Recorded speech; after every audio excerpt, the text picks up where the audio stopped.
think the most common misunderstanding of psychedelics is that they make you crazy and they lead to insanity.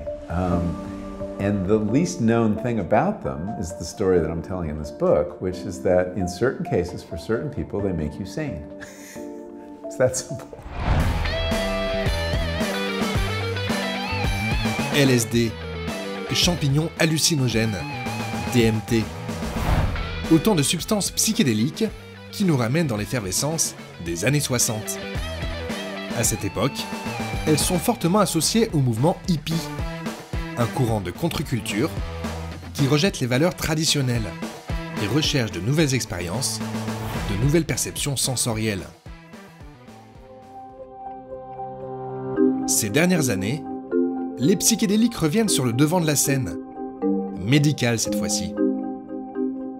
Ils se révéleraient ainsi particulièrement efficaces pour traiter certains cas de dépression, lutter contre les addictions ou soulager la détresse existentielle des patients en fin de vie. C'est ce que raconte Michael Pollan, journaliste scientifique au New York Times, dans son livre Voyage aux confins de l'esprit. Pour lui, ces substances qui souffrent d'une mauvaise réputation présentent pourtant plusieurs propriétés qui ne doivent pas être ignorées. You know, we're demonstrating now in university trials the healing potential to deal with certain kinds of mental illness like depression, anxiety, obsession, addiction. And I think that's all very exciting. There's still a lot of work to be done. Il faut dire que les dérives liées à l'utilisation de ces substances dans les années 60 ont mis un véritable coup d'arrêt aux recherches sur les psychédéliques, débutées dans les années 50. Ces produits ont été interdits par les autorités. Les recherches les concernant furent arrêtées, car privées de financement.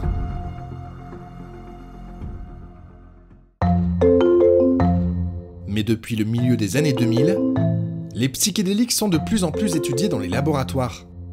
C'est notamment le cas dans des pays comme la Suisse, l'Angleterre ou encore les États-Unis. Ces recherches ont montré que les psychédéliques utilisés de manière encadrée peuvent présenter de réels bénéfices pour certains patients. I'm talking about the classic psychedelics, psilocybin, LSD, DMT. They all work on similar brain receptor networks. They share several qualities. They're non-addictive, they're relatively non-toxic. They're less toxic than many drugs that you have in your medicine cabinet right now that you bought without a prescription. There's no lethal dose. It's important for people to understand this because there are these scare stories out there that mostly date to the 60s. Alors, les psychédéliques, des produits miracles? Michael Pollan reste prudent.